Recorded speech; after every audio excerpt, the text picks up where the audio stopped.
Ko ulua ki tohi a Mosese o kui ko kamataanga pe ko senesi ono e vahe te ko matalawa te me no ulua ki hono woful maua e vesi. Ai au pehe ono whakalea. Pena e hoko o pehe i e whaka au ke toko lahi e kakai i e funga mamani na e whanau i ai ngahi o whewhine ki a teknau tolu. Pea mamata e ngahi foha o e otua ke ngahi o whewhine o tangata o nau hoi hoi fua. Pea na nau whiri me iai ai ngahi unoho o mao ki a teknau tolu. Pena e wholofola a Sihova e ikai ahi ahi mauai pe a hokulau marie mo tangata. He koe kakano fokia.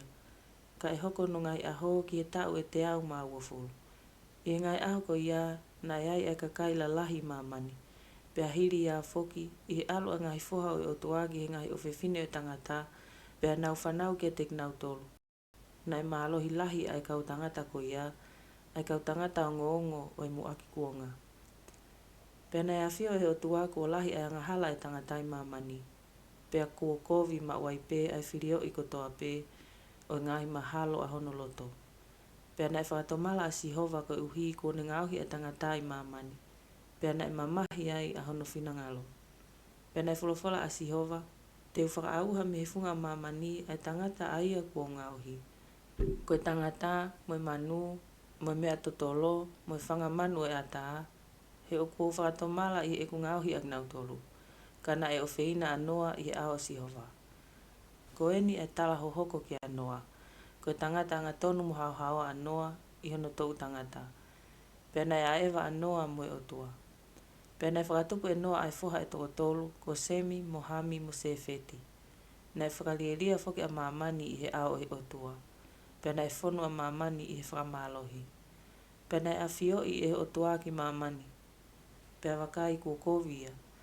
He na e whakalielia i he kakano kotoa pe hono hala i mamani. Pena e wholofola i he otua ki anoa. Kua hoko ki hoku ao ai ngata anga o i kakano kotoa pe. He kua whonu a mamani i he whakamalohi i a teknau tolu. Pea wakai te whakaauha ak nau tolu me he mamani. Ngauhi ki a te koe hawaka me a kau koe kofa. Te ke ngauhi ai ngahi ana i waka. Pea te ke wali aki ia ai pulu i loto motua. Pea koeni ai anga hono ngauhi.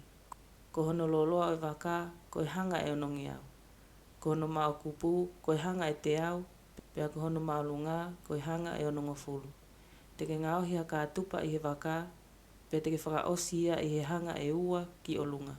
Pea te ke ai ai matapa o i waka i hono kao kao. Pea te ke ngauhi ai whata i lalo, mo hono ua, mo hono tolu ki o lunga. Pea wakai, ko au, io, ko au. O kua omi e lo maki o ngahi vai ki mamani. Ke whakaauha e kakano kotoa pe me he lalo langi. Ai e oku iai e manawa e mo ui. Pea e mate e mea kotoa pe oku i mamani. Ka te ufotu umau mo koe e kufuakawa. Pea te ke hau ki he waka, a koe, mo ngahi fuha, mo ho unoho, mo ngahi unoho o ngahi fuha mo koe.